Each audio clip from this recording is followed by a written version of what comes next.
name is Catharine Miller, and I will be preaching today. In today's sermon, we are going to focus on John chapter 16, verse 33, King James Version.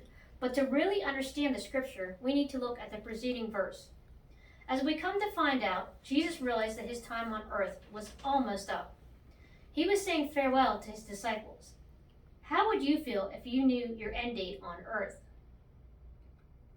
Would you maybe do things differently? Think about the food we eat, and most has an expiration date to extend the life of the product. Preservatives are added to make it last longer.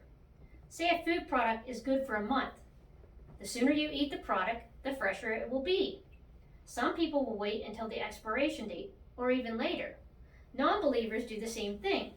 They put off accepting Jesus into their life. Jesus may come before they accept him, and by then it's too late.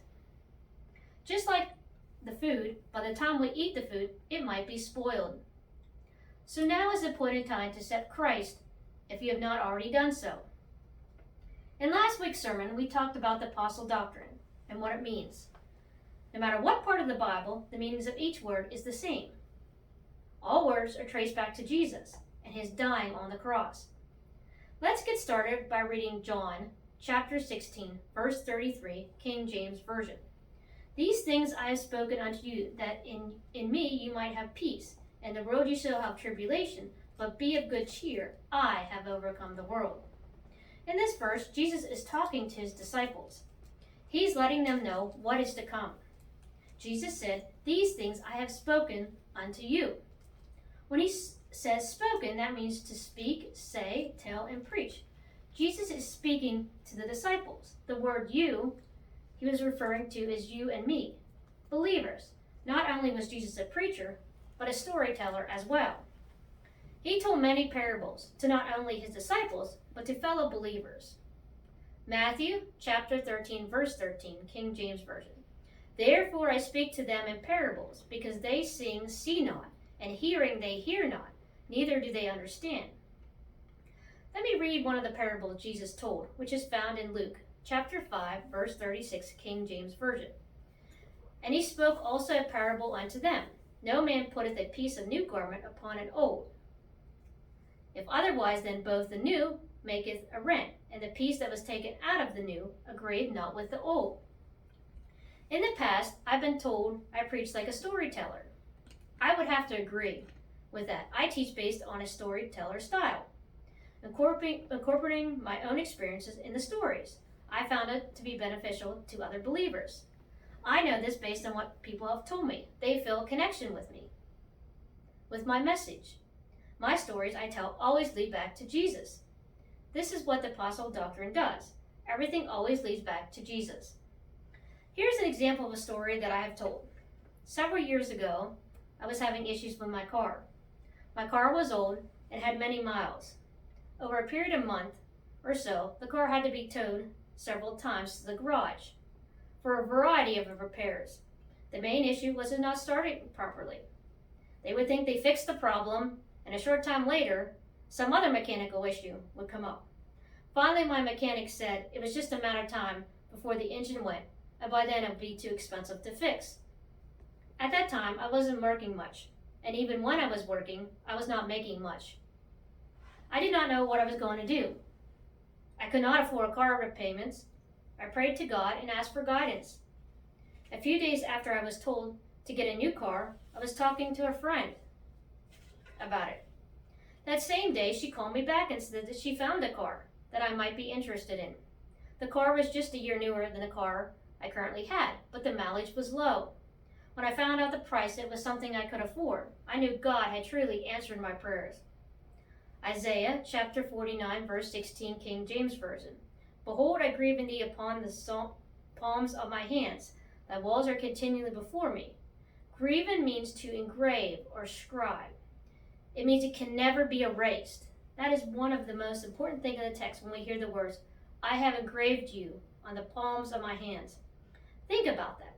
God, wow, God is all-knowing and ever-present being. In modern times, that be compared to getting a tattoo, because it's permanent and it's always there as a reminder of what it represents. From the text we learn, we are so important to him that he left a permanent mark on his body for us. Every time he looks at it, He thinks of us and how special we are. So why do we worry? When we have a loving Father that is there for us, why do we try to do things on our own? See, He's always watching over us, even though we might turn away from Him. He does not turn away from us. Has any of you struggled to find a job? I know I have. The job market is not what it used to be. One day you go to work and think everything is fine, and the next day you get laid off. Practically no job is safe nowadays, and with the COVID pandemic, that hit home for a lot of people. For some people, that was the first time they had lost a job. Losing your income is stressful. Not knowing how you're going to pay for food, rent, etc. can be stressful. The first thing we should consider doing is praying and asking Him what His will is for our life. So how did I make it through the struggles? I did it by being faithful and trusting God. I knew that God was always there for me and never left my side. He was my rock and my strength. Everything I do is for the Lord. I depend on God, and He directs my steps. Moving forward, let's take a look at the word peace from John chapter 16, verse 33, King James Version. Peace is defined as the rest and quietness. Think about all the noise we have in our life. Cars running, emergency vehicles, music, and TVs being played. Some of you may find it hard to be quiet. Having all the sound is how we get through our daily life. When we do experience a moment of silence, we cannot stand it. So how can we enjoy the quietness of life? Have you ever taken a walk in nature or a national park where you are by yourself? In that moment of quietness, take some time and reflect on your life and what God is doing in it. Now reach out to God and ask for His help and guidance. He is our guiding light, so trust in Him and He will lead us in our journey. Once away from our quiet place and walking back into the world where we face tribulation. So what does tribulation mean? Which is affliction, trouble, anguish, and burden. I think most of us face affliction and burdens. So what burdens are you facing this day? What does God say about burdens? Go to Matthew chapter 11, verse 28, King James Version. Come unto me, all you labor and are heavy laden, and I will give you rest. Laden also means burden. See, God wants us to put the burdens that we have on Him. He does not want us to be carrying them. And most of the time, the burdens we carry, we have no control over them. So turn your burdens over to God. I know that can be difficult because I am currently carrying some burdens myself. I have to keep reminding myself to turn them over to God and let Him take care of it. Let's look at Romans chapter 12, verse 12, King James Version. Rejoicing in hope, patient in tribulation, continuing instant in prayer. How many of you have found it difficult to be patient in tribulation? Do you reach out to God in those difficult moments? Typically, we first reach out to people. There's nothing wrong in turning to people for help, but we often forget about God. He is always there for us and loves us unconditionally. There are no strings attached to His love. So next time you are going through tribulation, consider turning to God and asking for His help.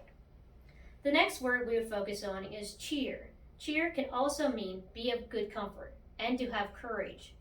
When I think about the word cheer, I would have never associated it with courage. Cheer to me means happy times, but with courage, I think of struggles that we have to conquer. Has there been a time you had to have courage? When we face our fears, we are showing courage.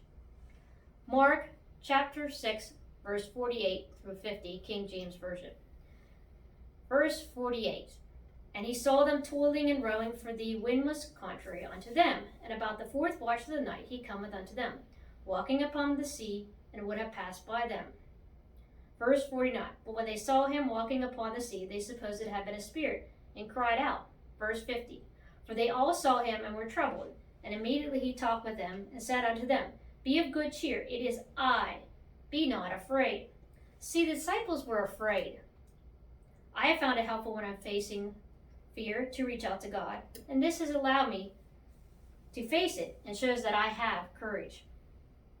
I've lost track of how many times I've had to show courage. Courage can be simple as doing the right thing. Maybe you saw something that has happened, but you are the only one to speak up about it. Some of us are afraid to give speeches or get up in front of people. Remember, do not be afraid, because God is with us. Lean on God, and He can help you through the tough times. He will give you the courage to succeed. The last word we focus on is overcome, which means conquer, prevail, and get victory. Has there been anything you overcome lately? I know there's been a lot of things I've had to overcome. Think back to when you were in school. Was there a time you did not do well on a test? Or maybe even failed it? To pass the class, it will require you to spend more time on that subject. And if you put the time and effort in, you would more than likely prevail and pass the class. I know in my own life I had to overcome numerous things. Many of us have fears that we would like to conquer. I remember a number of years ago for a fire training class, I had to rappel down a 4-story building. That day, I conquered my fear, and I have a video and pictures to prove that I did it. Once you conquer something, you wonder why you were so afraid in the first place. I know with the help of God, I was able to overcome my fear. Let's look at 1 John chapter 5, verse 4, King James Version. For whoever is born of God overcometh the world. And this is the victory that overcome the world, is even our faith. See, with God's help, we can overcome most things. Thank you.